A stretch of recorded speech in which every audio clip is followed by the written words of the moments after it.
Hi, I'm Beth Powell, and I've been managing Indian River County's conservation lands for over 20 years. In the early 1990s, Indian River County embarked with a vision from its local leaders and the community to preserve ecologically sensitive lands. In 1992, voters approved a $26 million environmental land bond referendum to fund the acquisition of some of our most vulnerable ecological habitats. Areas like North Sebastian Conservation Area, Wabasso Scrub, and even the Carson Platte Estate, which is now a part of the beautiful St. Sebastian River State Park. We worked with partners like the state of Florida, U.S. Fish and Wildlife Service, Florida Inland Navigation District, and the St. Johns River Water Management District with the goal to preserve, protect, and restore lands that might have otherwise been developed. These lands provide critical habitat for threatened and endangered species, provide valuable aquifer recharge, provide flood protection, protect historical and cultural resources, provide compatible passive recreation, and preserve quality of life for visitors and residents. This initial program was so successful that in 2004, voters approved a second $50 million bond referendum to purchase additional environmentally sensitive lands. To date, the county has purchased and protected more than 11,900 acres, and approximately 2,600 acres is under our direct management. So what exactly does land management look like, and why don't we just leave the land alone? Part of preserving our environmentally sensitive land means that we have to actively manage it. Each of our conservation areas has a very specific land management plan that was developed when it was purchased.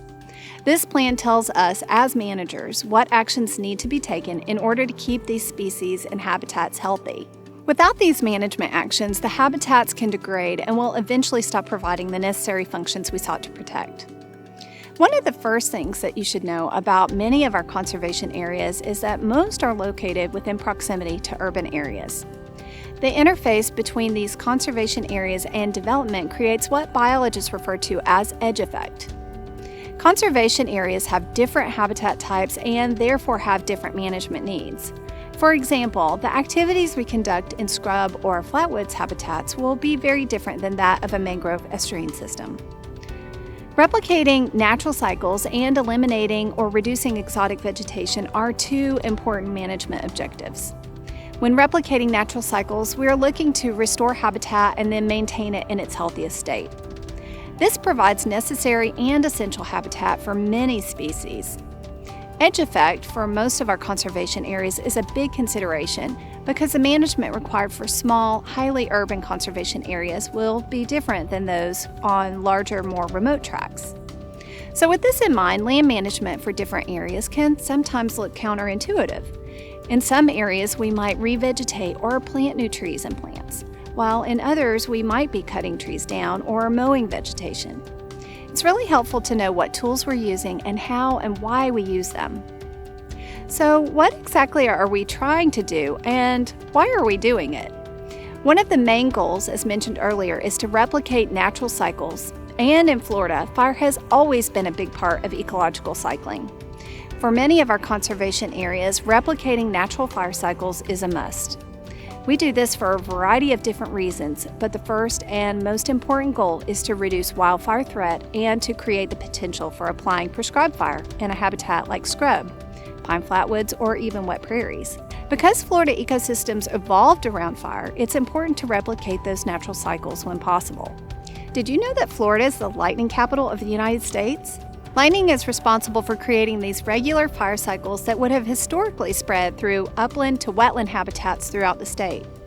Many plants and animals have adapted over thousands of years to this cycle of frequent fire caused by lightning strikes. Some plants can't even regenerate without fire. If we can't replicate the actual fire, then we can, at a minimum, try to replicate the disturbance that fire creates. This, oddly enough, can look really destructive.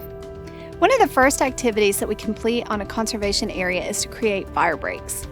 Fire breaks or fire lines are generally perimeter bare soil hair lines, but they can also include internal bare soil lines to break a larger piece of land into smaller burn units. These fire lines do two things. First and foremost, they protect adjacent properties in the event of actual wildfire. Soil doesn't burn, and so a bare soil line in many cases will stop a fire. These fire breaks can also be utilized to either stop a wildfire or as a way to conduct a prescribed burn safely. That brings us to our next management action, prescribed fire or prescribed burns. Prescribed burns are completed under a very specific set of circumstances that include things like weather, wind direction and speed, fuel moisture, or the moisture content in the vegetation we're going to burn, numbers of personnel attending and their qualifications, distance to schools and hospitals, and that's just to name a few. Prescribed burns for our area are generally conducted by professionals from the Florida Division of Forestry. These staff members are specifically trained to conduct prescribed burns, and they're also the ones who will respond to wildfires. When we can't replicate actual fire on the ground, we turn to mechanical equipment to replicate the natural disturbance created by fire. Healthy pyrogenic or fire-dependent ecosystems require regular fire patterns in order to reseed, maintain healthy canopy and subcanopy layers, and keep necessary open space for animals like the gopher tortoise and Florida scrub jay. Without fire, these species may lose their habitat when it becomes too thick and overgrown.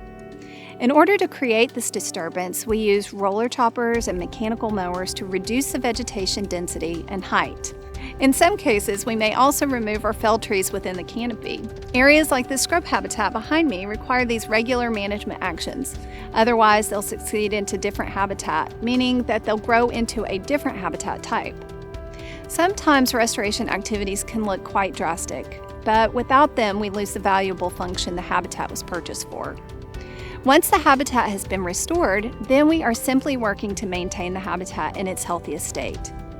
This is a continuous cycle that's repeated over and over again, just like in nature. Other management actions we perform relate to the natural cycles of hydrology.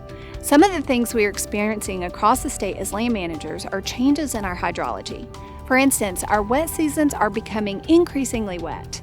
We're experiencing higher water levels than in the past, which change our ecosystems to those that tolerate longer, wet seasons and don't mind being inundated over longer periods. Ecosystems like hammocks, for example, with the large live oaks that we adore, can't tolerate these persistent wet conditions, so we are seeing entire forests start to die and shift to other communities. We see these ecological shifts, especially along the lagoon, with frequent and more extreme king tides and other events like tropical storms and hurricanes, resulting in increased water levels. While there isn't too much that can be done about these wetter seasons and locations, we are constantly monitoring the shifts in species and adapting our public use facilities so that trails and access points are safe and do as little damage to the resource as possible. This may mean temporarily closing or moving a trail when needed, or it can also mean building a wetland system like we planned for the Jones Pier Conservation Area. There, we worked with the changes in hydrology to benefit lagoon health and water quality.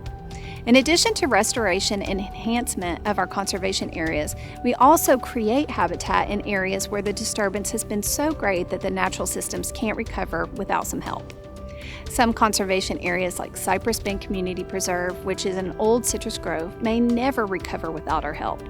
In these situations, we will come in and replant with native species suitable for the soil type, which will eventually help replenish the native seed bank. Once that happens, the natural processes will start to take over. Other areas like the Lost Tree Islands Conservation Area are a blank canvas. Spoil Islands were created in the lagoon as a result of dredging the Intercoastal Waterway, which provides important boating access along the length of the Indian River Lagoon.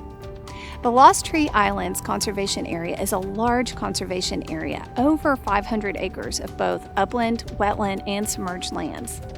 Because spoil islands aren't natural, we have a greater ability to apply enhancement measures that address current problems like water quality, sea level rise, climate change, and habitat loss. These types of projects generally take several years or longer to design with the help of engineers, but the reward can be big. Providing habitat for listed species like nesting shorebirds, recreational opportunities for visitors and residents, and the ability to improve water quality are important.